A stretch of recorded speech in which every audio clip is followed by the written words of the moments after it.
ధర్మశాస్త్రము వినకుండా చెవిని తొలగించుకుని వాని చేయు ప్రార్థన హేయమట.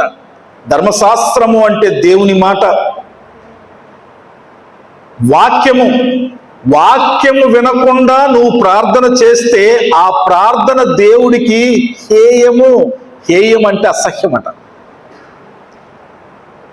ఆయన చెప్పే మాట వినకుండా నువ్వే అడుగుతున్నావంటే, ఆయన చెప్పే మాట వినకుండా దాని ప్రకారం నువ్వు ప్రార్థన చేయకుండా ఉన్నావు అంటే ఆ ప్రార్థన దేవుడికి ఏంటంట? అసహ్యం. అసహ్యం అంటే హేయం అంటే తెలుసా? పెంటను చూస్తే కలిగే స్వభావం. ఒక పెంటను చూస్తే ఎలా ఉంటుంది? చిరాకు, అసహ్యం వేస్తుంది. మరి మన ప్రార్థన ఎలాగ అసహ్యం వస్తుంది? దేవుడికి అసహ్యం వేస్తుందట. కారణం ఏంటో తెలుసా? నిద్రపోతూ చేసే ప్రార్థన, క్యాసెట్ ప్రార్థన, బట్టి పెట్టిన ప్రార్థన, ఎక్కడో నేర్చుకుని అదే చేస్తున్న ప్రార్థన.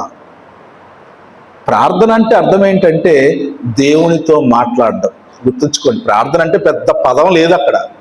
దేవునితో నా స్థితి ప్రకారము, నాకు వచ్చిన భాషలో, నాకు తెలిసిన జ్ఞానముతో, నాకున్న విశ్వాసముతో నేను మాట్లాడతాను. మీకొచ్చిన జ్ఞానముతో, మీ విశ్వాసముతో, మీ స్థితిలో మీరు మాట్లాడతారు. ఎవరు ఏ భాషలో మాట్లాడినా, ఏ స్థితిలో మాట్లాడినా హృదయాలు పరిశీలించే దేవుడు ఆ ప్రార్థన వింటాడు. దేవునికి స్తోత్రం. ఇరుకు సందుల్లోంచి మొరపెట్టినా నా దేవుడు నా ప్రార్థన విన్నాడని దావీదు చెప్పాడు. నువ్వు ఏ స్థితిలో ఉండి ఆయనతో మాట్లాడొచ్చు.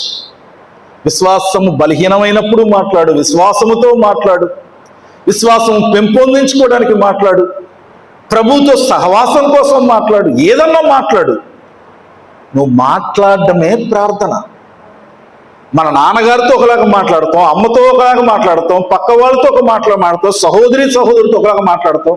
ఎలాగ మాట్లాడినా వారితో సహవాసం చేయటానికే కదా, వారితో కలిసి ఉండటానికే కదా. ప్రార్థన చేసేటప్పుడు ఎప్పుడుదో పాత స్టోరీలే చెప్తున్నావు అనుకో, నువ్వు చిన్నప్పుడు మాట్లాడిన మాటలే మాట్లాడుతున్నావు అనుకో, ఎదగవా అంటాడు. ఎప్పుడో చిన్నపిల్లలాగే ఇంకా ప్రవర్తిస్తున్నావు అనుకో, నీ తల్లి దగ్గర, తండ్రి దగ్గర, పక్క వాళ్ళ దగ్గర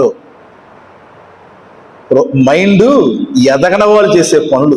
చాలామంది చూడండి, పిల్లలు మైండ్ ఎదగపోతే చిన్నపిల్లలాగా ఉంటారు వయసు పెరిగినా కూడా.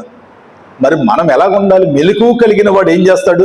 తను ఏ స్థితిలో ఉన్నాడో గ్రహిస్తాడు. తను ఏ స్థితిలో ఉన్నవాడో గ్రహిస్తాడు.